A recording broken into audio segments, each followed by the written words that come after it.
Guillaume, ingénieur en finance de marché. La paix est à l'ordre du jour en Europe, avec une halte des tirs sur les infrastructures liées à l'énergie.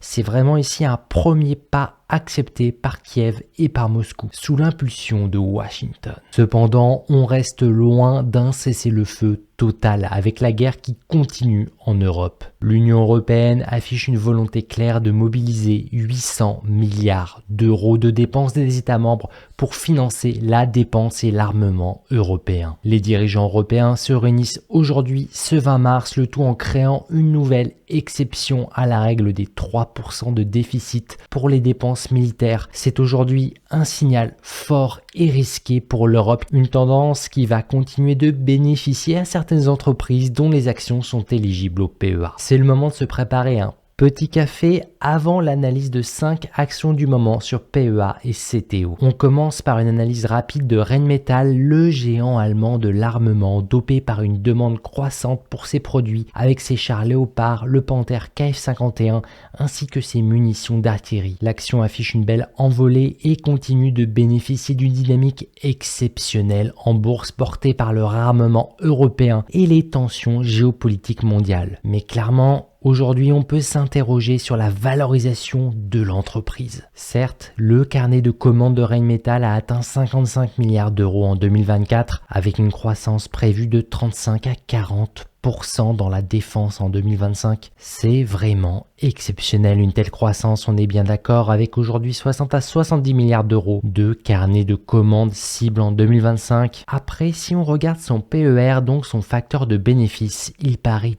bien trop élevé aujourd'hui à x48. Donc oui, 48 années de bénéfices pour repayer sa capitalisation boursière en 2025. Aujourd'hui, clairement, sa valorisation est trop chère. Dans ces conditions, il faudrait porter le titre jusqu'en 2028 au minimum en continuant dans un contexte économique de guerre pour amortir ce type de valorisation, sachant que son risque dépasse les 50% de variation attendue. C'est pour cette raison qu'on va regarder de plus près notre champion français qui paraît moins cher fondamentalement et moins risqué. Avec l'action Thales à 247 € l'action, aujourd'hui le groupe français spécialisé dans l'électronique de défense est porté par une forte demande sur ses systèmes de défense aérien, comme ses missiles surface air commandés en masse, ainsi que ses radars de surveillance comme le Grandmaster. Avec un carnet de commande de 45 milliards d'euros qui s'envole, avec une progression de 15% carrément attendue en 2025. Alors certes, après la forte augmentation de début mars, sa valorisation reste élevée à x25 de PE ratio.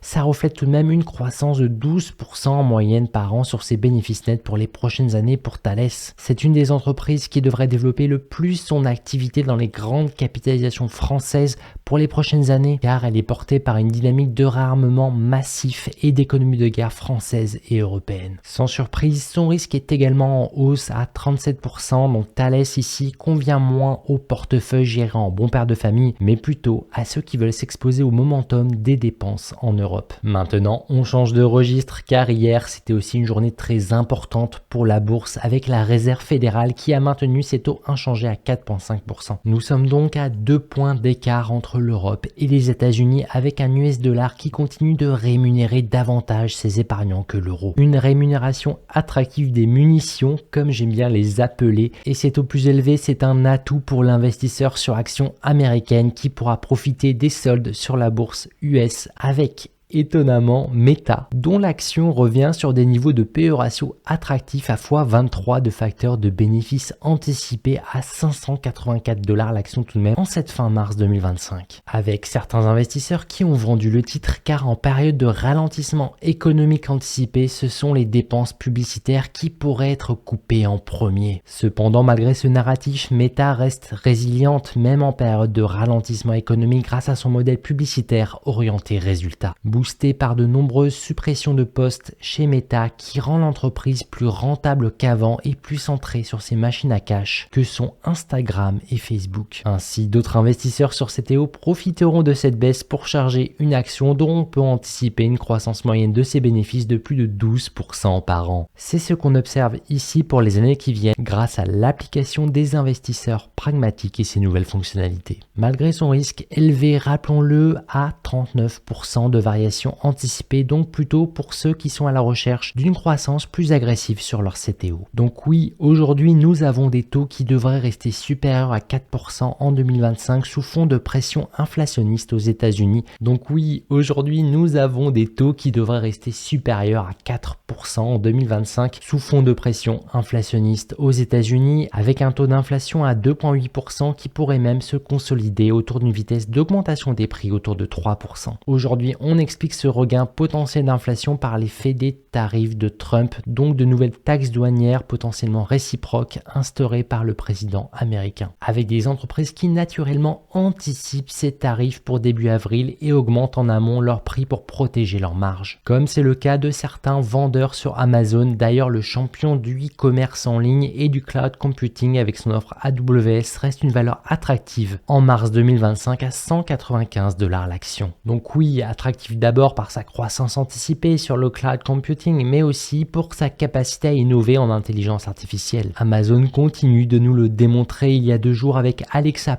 son assistant IA qui s'annonce à grand potentiel pour devenir un des agents IA les plus intelligents à ce jour. Donc oui, une opportunité potentielle selon moi aujourd'hui sur l'action appuyée par ses fondamentaux et son PER de x30 qui ne reflèterait pas justement ces 20% de croissance de bénéfices anticipés par an à moyen terme. On est devant une des actions qui affiche un potentiel assez important de croissance. Donc oui, ici on pourrait s'attendre à plus de 20% par an en moyenne à moyen terme sur le prix de son action, une action qu'il faudrait à minima détenir 2 années pour amortir son risque de 35% de variation anticipée. Puis côté économie, ce n'est pas tout avec Jérôme Powell hier qui annonce un ralentissement du quantitative tightening, le programme de vente des actifs de la Fed. Celui-ci passe de 25 à 5 milliards de dollars par mois pour les titres du Trésor afin d'assurer la stabilité du marché monétaire américain. Ainsi, des taux plus bas sur le long terme sont à prévoir. C'est une des conséquences mécaniques de ce type de décision de politique monétaire car les taux sont inversement proportionnel au prix. Ainsi, dans ce contexte, moins de ventes d'actifs implique des prix qui résistent mieux, voire montent, et donc des taux à long terme qui baisseraient pour les obligations américaines. Ce qui permettra des investissements à plus long terme à taux plus attractifs, ce qui va bénéficier bien sûr à un grand nombre d'entreprises. C'est historiquement ce qu'on a pu observer pour une majorité d'actions du Nasdaq. Dans ce contexte, je demeure optimiste pour les entreprises américaines en 2025, notamment pour Alphabet, l'action Google qui s'échange à seulement x18. 2 facteurs de bénéfices, donc oui, en solde fondamentalement parlant aujourd'hui à 163 $ l'action, malgré son acquisition récente de Wiz pour 32 milliards de dollars en cash qui fait débat. Wiz est certes un acteur clé de la sécurité du cloud, mais l'opération a coûté plus cher que prévu et a donc été sanctionnée par un bon nombre d'investisseurs sur le marché. Néanmoins, Alphabet a un très bon tracking record sur YouTube, notamment une des opérations les plus rentables de l'histoire des acquisitions américaines. Donc oui, aujourd'hui je fais partie de la team qui fait beaucoup plus confiance à Alphabet là-dessus. Donc à mon sens, encore aujourd'hui, Google demeure l'action la plus évidente en ce moment aux États-Unis avec des anticipations de croissance supérieures à 12% par an. Comme d'habitude, aucun investissement n'est sans risque. Il faudra l'accepter 35% de variation anticipée pour ceux qui veulent prendre le train Google en marche qu'il faudra amortir en 2 à 3 années de détention. Bref, aujourd'hui, beaucoup de changements dans le monde et notamment en Europe. Oui, l'économie de guerre, ça peut faire peur aujourd'hui en France malgré cette nouvelle de cessez-le-feu sur les infrastructures énergie. La première inquiétude porte sur la devise européenne, naturellement l'euro, avec des États membres tels que la France qui sont déjà dans des situations d'endettement colossales à plus de 3400 milliards d'euros et des déficits qui explosent chaque année. Sachant que ce 20 mars, Éric Lombard, le ministre de l'économie, présente son projet de loi à l'Assemblée nationale pour mobiliser l'épargne privée des Français. Il a prévu de flécher une partie de l'argent délivré vers des dépenses pour l'armée française. Ainsi, se diversifier est important aujourd'hui pour se protéger contre un risque d'emprunt forcé de l'État, voire de mécanismes de gel des retraits. Des leviers qui ont été utilisés dans l'histoire de France en temps de guerre. Cependant, aujourd'hui, ce n'est pas le premier scénario. Donc pas de panique non plus, mais c'est très important aujourd'hui de rester diversifié sur son capital. Car certes, c'est très utile d'avoir une réserve de secours pour payer ses impôts ou provisionner des dépenses. Et beaucoup utilisent le livret A à cet effet. Mais il existe aussi d'autres d'autres produits à l'international pour protéger son capital et se diversifier, comme j'ai pu en parler en live ce samedi dernier et dans le club privé des investisseurs pragmatiques. Et bien sûr, investir dans des actifs qui produisent de la richesse en apportant de la valeur comme des actions de qualité fait partie des solutions que je préfère pour mon patrimoine personnel. Voilà, maintenant je t'invite à profiter d'une opportunité rare, car il ne reste que 10 jours avant l'augmentation de tarifs de l'application des investisseurs pragmatiques. Donc c'est le bon moment pour nous rejoindre, que tu sois débutant ou plus avancé, pour débloquer aujourd'hui mon programme premium à vie. D'ailleurs, j'ai activé temporairement le paiement en plusieurs fois via PayPal, en plus du paiement par carte bancaire Stripe. Donc c'est le bon moment pour nous rejoindre pour 100 € de moins aujourd'hui, car dans 10 jours, pour refléter la valeur apportée des nouvelles fonctionnalités de l'application, le tarif augmentera de 100 €. Pour en savoir plus, rendez-vous sur mon site web guystorm.com dans la rubrique Programme Premium. Sur ce, comme d'habitude, restons pragmatiques. Allez,